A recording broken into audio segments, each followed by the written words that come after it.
So as you guys can probably tell by the title of this video, I have an announcement. Could you figure it out? Uh-huh. Okay, well, I'm pregnant and I'm about halfway through, and I've been keeping it a secret all this time because I don't know, you just don't want to tell people like right away. But I'm really excited to finally be sharing this with you guys.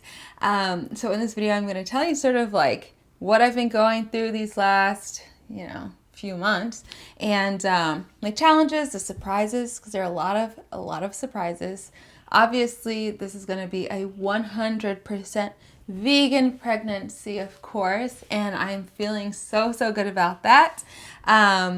So expect more content like what I'm eating to stay healthy as a pregnant vegan woman and how I'm getting all my nutrients and all that stuff. But in this video today, I'm going to touch on that, but also talk to y'all about the challenges and the surprises and just my experience up until right now. So I'm sure you guys want to see my stomach, because if I were watching, I just want to see everybody's stomach.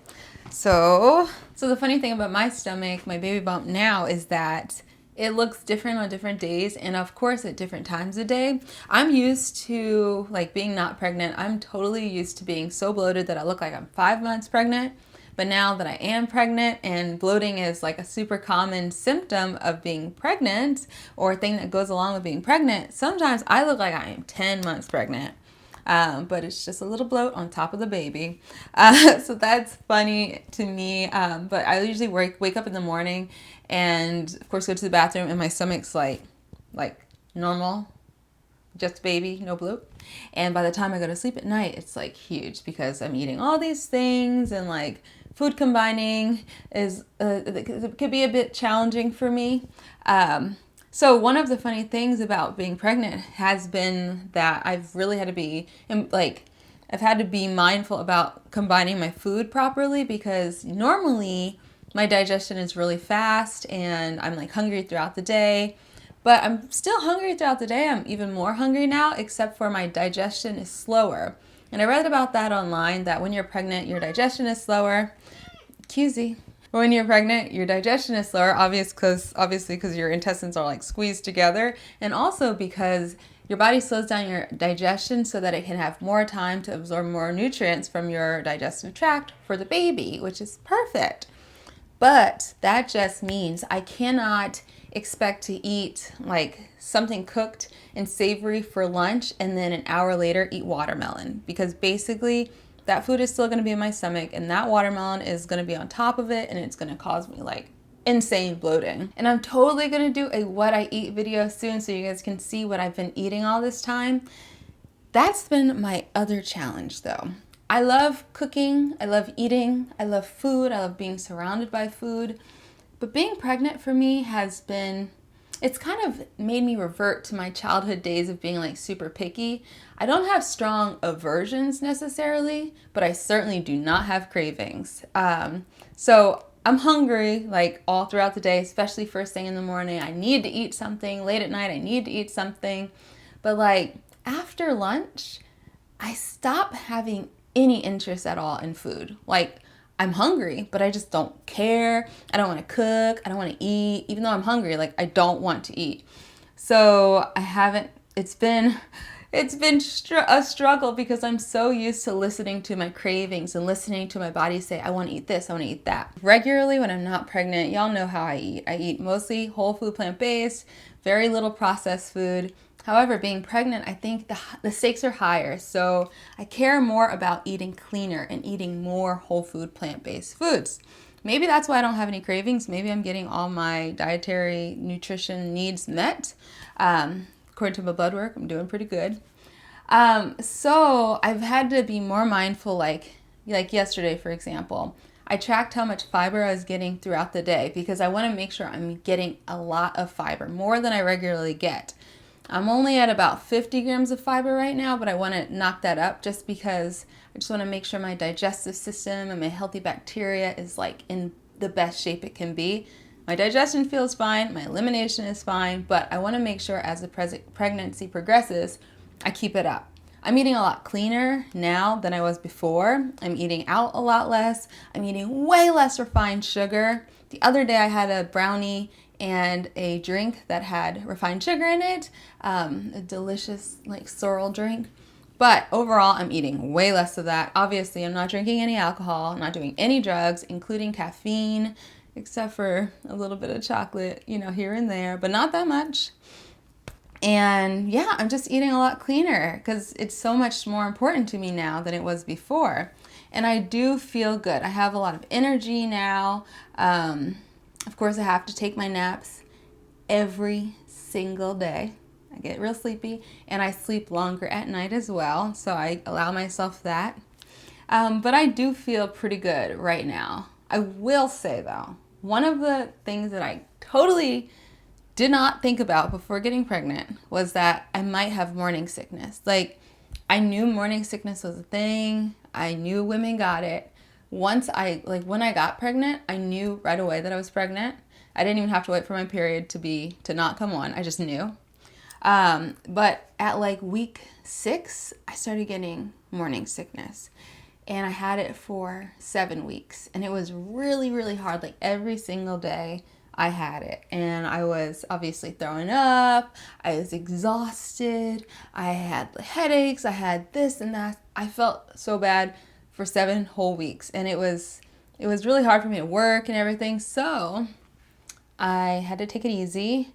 I didn't spend as much time working.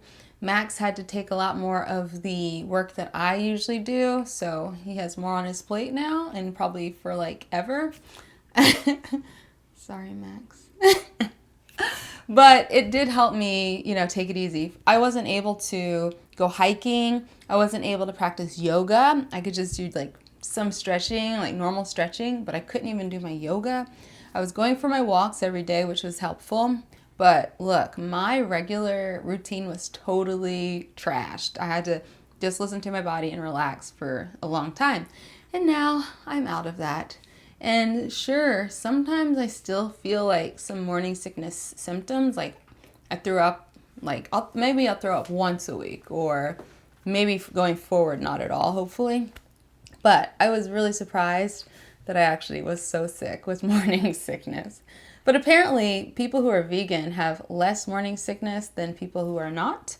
Doctors think it might have something to do with the saturated fat content that we eat, or the amount of saturated fat, which is much less if you're vegan. So I don't think my morning sickness was terrible. It's just, it was difficult for me because I'm never sick like that. I'm not used to living like that and like being so exhausted.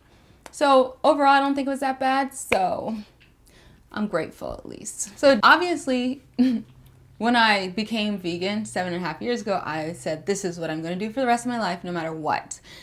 So being pregnant, there was no question that I was going to still be vegan. However, a lot of people ask, well, what are you going to feed the baby? Or what are you eating? Or don't you need to eat more protein? So I've been doing a lot of research on vegan pregnancy, looking at the scientific evidence. Reading about being vegan and pregnant really helps me feel even better about this decision, because it seems like not the best idea to be eating animal products whatsoever if you're pregnant. So even if you were not vegan before you were pregnant, I would definitely recommend being vegan during your pregnancy, because dairy is super, super scary. I'll put some links below if you want to read more about all of that. Also, saturated fat is also super scary. So coming from animal products, you have to be concerned about contamination also if you're eating animal products. Also, the hormones that come from eating dairy and other animal products like meat are not what you want in your body while you're pregnant.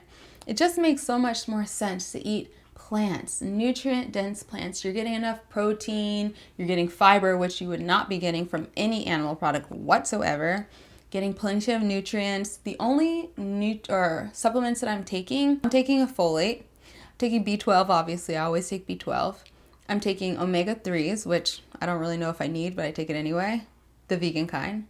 And I take, vitamin D3. The vegan one, because I got my blood tested to test for my nutrient imbalances or deficiencies, and the only one I had was vitamin D, because the whole time when I was having morning sickness, I was not doing my regular hiking, and I really wasn't spending much time outside, and plus anyway it was like 100 degrees all summer in Los Angeles, and I could not be bothered with being outside. So I wasn't getting enough sun. I started taking a vegan D supplement to get my numbers back up. But otherwise, I am getting everything else I need from the food that I eat, and I'm not worrying about, am I exposing my baby to harmful chemicals that could be found in animal products. Like, I wouldn't even mess with that. So I think this is super important, this topic. So look, I will make a whole video out about this, and I'll link to the scientific evidence that I'm talking about, the stuff that, I didn't need convincing, but the stuff that